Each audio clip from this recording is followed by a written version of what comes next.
महाभारत के युद्ध के बाद भगवान श्री कृष्ण और अर्जुन द्वारका लौट रहे थे, पर इस बार रथ को भगवान ने नहीं, अर्जुन ने स्वयं चलाया। द्वारका पहुंचते पहुंचते अर्जुन अत्यंत थक चुके थे। अर्जुन अतिथि गृह में चले गए और गहरी निद्रा में लीन हो गए। शाम का समय हुआ। रसोई में सुगंधित व्यंजन परोसे जा चुके थे। रुक्मिणी जी ने प्रेम पूर्वक भगवान को भोजन परोसना प्रारंभ किया और कहा, प्रभु भोजन आरंभ कीजिए।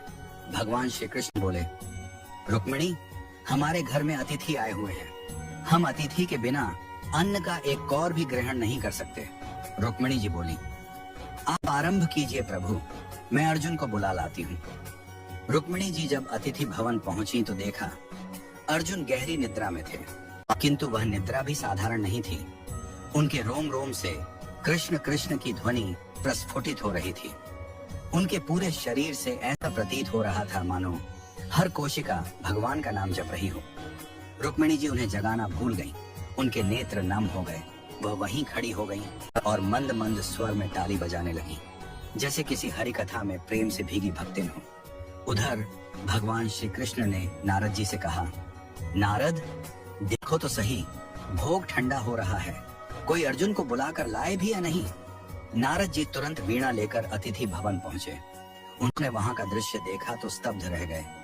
अर्जुन का रोम रोम कीर्तन कर रहा था, रुक्मिणी जी ताली बजा रही थी। नारद जी को दिव्य प्रेम का साक्षात्कार हुआ। वे भी अर्जुन को जगाना भूल गए और वहीं बैठकर अपनी वीणा पर गोविंद गोविंद का मधुर कीर्तन करने लगे।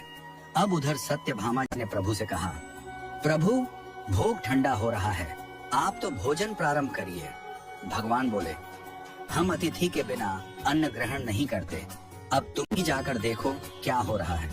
सत्यभामा जी वहां पहुंची और वहां का दृश्य देखकर मोहित हो गई। एक ओर अर्जुन का निष्कलंक भक्ति रस, दूसरी ओर रुक्मिणी जी की तालियां, तीसरी ओर नारद की वीणा, तो सत्यभामा जी भी नृत्य करने लगी। उनका मन उस भाव में इतना डूब गया कि वह भी अर्जुन को जगाना भूल गई।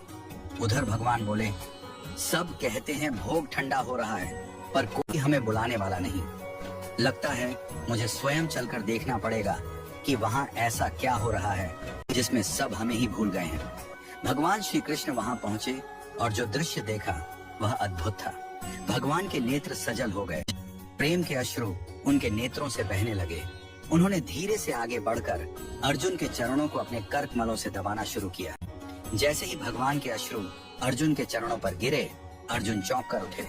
वो बोले, प्रभु ये आप क्या कर रहे हैं, आप मेरे चरण दबा रहे हैं। भगवान ने मुस्कुराकर कहा, अर्जुन तुमने मुझे अपने रोम रोम में बसा लिया है, तुम्हारा हर कण मेरा नाम जपता है। जो मुझे इतना प्रेम करता है वह मेरे लिए सबसे प्रिय होता है।